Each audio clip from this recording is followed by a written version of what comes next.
अस्सलामु अलैकुम वरहमतुल्लाहि वबरकातुहू। आज की इस वीडियो के अंदर इंशाल्लाह ताला हम 9th क्लास केमिस्ट्री का सेकंड चैप्टर स्टार्ट करने वाले हैं, स्ट्रक्चर ऑफ एटम्स।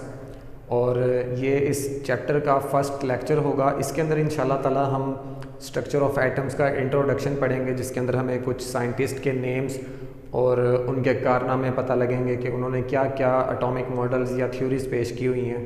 और हम स्ट्रक्चर ऑफ एटम्स के बारे में समझेंगे कि इनिशियल टाइम पर हम एटम को क्या मानते थे, एटम के बारे में क्या कहा जाता था। तो सबसे पहले अगर हम हिस्ट्री से स्टार्ट करें, मतलब एटम की हिस्ट्री से, यहाँ पर हम कहते हैं कि from the beginning of 19th century to the end of 19th century, 19वीं सदी के आगाज़ से लेकर और 19वीं सदी के एंड तक, लास्ट तक एटम को क्या माना जाता था। एटम को हम माना जाता था कि इस 19th सेंचुरी, मतलब स्टार्ट से लेकर एंड तक हम एटम को क्या कह रहे थे, उसके बारे में क्या कॉन्सेप्ट था हमारा, कि एटम जो है वो एक इनडिविजिबल पार्टिकल है। ये साइंटिस्ट का एक नाम लिखा हुआ डाल्टन, ठीक है, जॉन डाल्टन ये साइंटिस्ट था। इसके मुताबिक एटम एक इनडिविजिबल पार्टिकल है। अब एटम का मतलब क्या होता है? एटम जो है वर्ड, ये एक लैटिन लैंग्वेज का वर्ड है, लातीनी ज़ुबान का वर्ड है, जिसका मतलब क्या होता है? इंडिविजिबल। और इंडिविजिबल को हम उर्दू में क्या कहते हैं? एक ऐसा पार्टिकल जिसको हम डिवाइड ना कर सकते हो, which can not be further divided, हम उसको डिवाइड ना कर सकते हो। आप समझ लें कि ये हमारे पास एक मार्कर है। अगर मैं कहता हूँ यहाँ से लेकर और यहाँ तक ये कंप्लीट जो मार्कर है, ये एज अ होल समझ लें कि एक ही पीस है। अब इसका मैं कह सकता हूँ, अगर ये पूरा का पूरा एक ही पीस हो तो कि इसको हम डिवाइड नहीं कर सकते। लेकिन अगर मैं इसकी कैप उतार दूँ, ये अब हमने इसको दो हिस्सों में डिवाइड कर दिया, उसके बाद मैं इसके पीछे से अगर ये टिप निकाल देता हूँ तो इसका मतलब है कि इसको हमने तीन हिस्सों में डिवाइड कर दिया। लेकिन यहाँ पर एटम को हमने इनडिविजिबल इसलिए कहा डाल्टन साहब ने कि एटम को हम डिवाइड नहीं कर सकते, ये सिर्फ एक ही पार्टिकल है, ठीक है। और इसी वजह से हम स्टार्टिंग में एटम की डेफिनेशन करते थे कि एटम कायनात का छोटे से सबसे छोटा ज़र्रा है जिसको हम डिवाइड नहीं कर सकते। लेकिन ये वाली जो बात थी, ये जो कॉन्सेप्ट था इनडिविजिबल वाला, जिसको हम मज़ीद डिवाइड ना कर सकते हैं, ये 19th सेंचुरी तक ये बरकरार रहा, ठीक है। उस टाइम तक जितने भी साइंटिस्ट थे वो इसी को मानकर चल रहे थे कि एटम को हम डिवाइड नहीं कर सकते। लेकिन उसके बाद क्या हुआ कि ये 19th सेंचुरी के बाद जब 20th सेंचुरी आई तो 20वीं सदी के अंदर क्या क्या काम हुआ। 20वीं सदी के अंदर Goldstein, J Thomson, Rutherford and Bohr and many others, और बहुत से साइंटिस्ट ने एक्सपेरिमेंट्स किए, बहुत से एक्सपेरिमेंट्स परफॉर्म किए, जिनके ज़रिए से हमने इस कॉन्सेप्ट को रिजेक्ट किया। इस कॉन्सेप्ट के मुताबिक एटम को हम डिवाइड नहीं कर सकते थे। लेकिन इन साइंटिस्ट ने बहुत से एक्सपेरिमेंट्स परफॉर्म करके ये बात साबित की कि हम एटम्स को डिवाइड कर सकते हैं। Atom is made up of सब एटॉमिक पार्टिकल्स, ठीक है। एटम जो है वो सब एटॉमिक पार्टिकल से मिलकर बना हुआ है। अब आप खुद सोचें कि अगर कोई एक चीज़ डिफरेंट सब एटॉमिक पार्टिकल्स या आप कह लें डिफरेंट चीज़ों से मिलकर बनी हो, तो अगर हम उसको तोड़ दें तो वही चीज़ें सेपरेट भी हो सकती हैं जिनसे वो मिलकर बना हुआ है। जैसे ये मार्कर की मैंने एग्जांपल ली कि अगर मैं कहता हूँ कि ये एक कैप और एक ये पीछे वाला हिस्सा जो है इन दोनों से मिलकर बना हुआ है, अब इन दोनों को मिलाया तो ये मार्कर बन गया, तो हम इसका मतलब है इसको हम सेपरेट भी कर सकते हैं, तो हम कहेंगे कि ये दो हिस्सों से मिलकर बना हुआ है। इसी तरह से इन साइंटिस्ट ने परफॉर्म करके एक्सपेरिमेंट्स इस बात को साबित किया कि एटम जो होता है वो सब एटॉमिक पार्टिकल से मिलकर बना हुआ होता है। और ये सब एटॉमिक पार्टिकल कौन कौन से हो सकते हैं? इलेक्ट्रॉन्स होंगे, प्रोटॉन्स होंगे, ठीक है, और न्यूट्रॉन्स होंगे। ये तीन फंडामेंटल पार्टिकल्स होते हैं जिनको हम सब एटॉमिक पार्टिकल्स कहते हैं। इन तीनों से मिलकर एटम बना हुआ होता है। इसका मतलब है कि एटम को हम इन तीन हिस्सों में डिवाइड कर सकते हैं।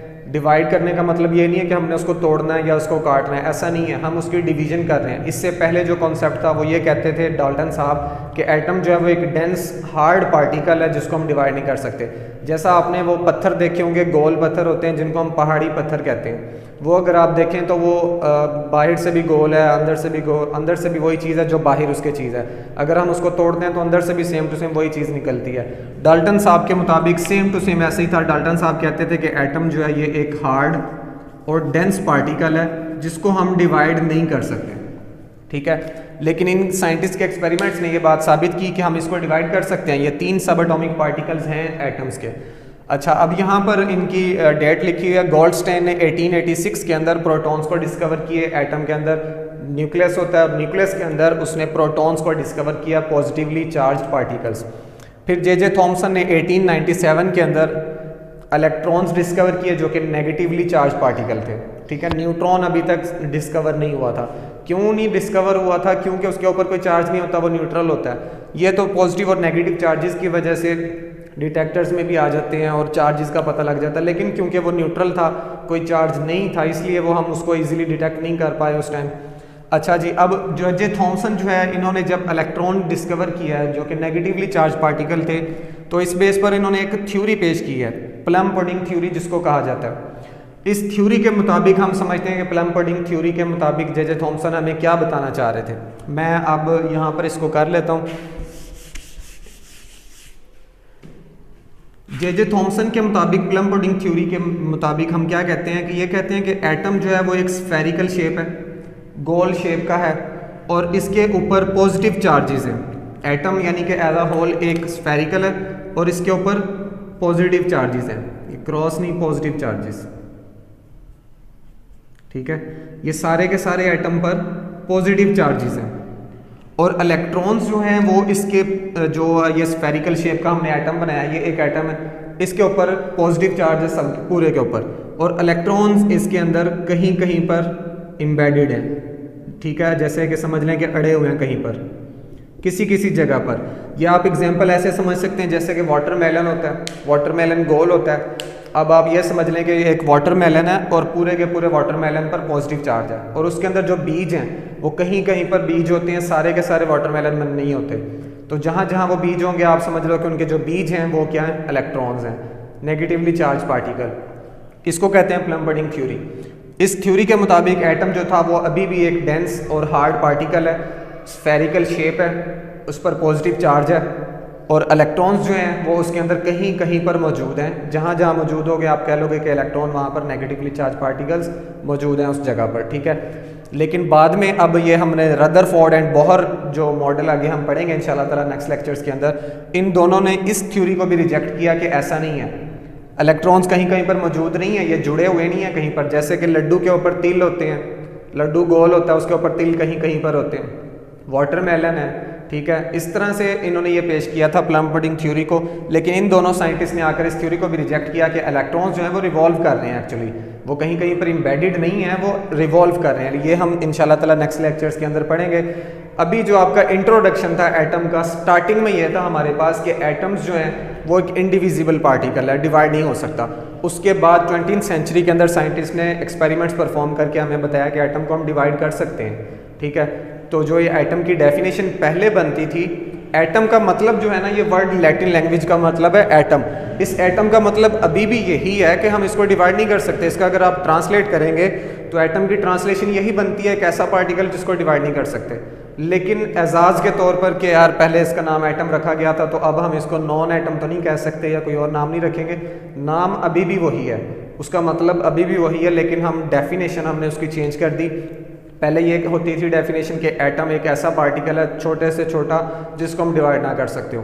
फिर 20वीं सेंचुरी के अंदर और उसके बाद जो एक्सपेरिमेंट्स हुए उसके बाद उस डेफिनेशन को भी गलत किया गया, और नेक्स्ट जो मॉडर्न डेफिनेशन है उसके मुताबिक एटम एक सबसे छोटा पार्टिकल जिसको हम डिवाइड कर सकते हो, ठीक है।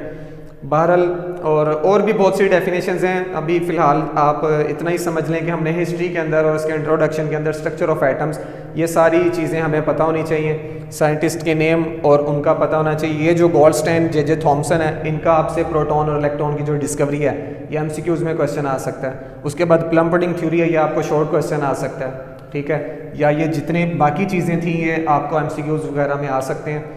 तो ये इंट्रोडक्शन था स्ट्रक्चर ऑफ एटम्स का। इंशाल्लाह ताला नेक्स्ट लेक्चर्स के अंदर हम मज़ीद साइंटिस्ट की थ्योरीज पढ़ेंगे, जिसमें Bohr and Rutherford atomic model आ जाता है, इलेक्ट्रॉन की डिस्कवरी है, प्रोटॉन की डिस्कवरी है। तो वो इंशाल्लाह ताला नेक्स्ट लेक्चर में डिस्कस हो जाएगा। अभी के लिए इजाज़त दें, अल्लाह हाफिज़।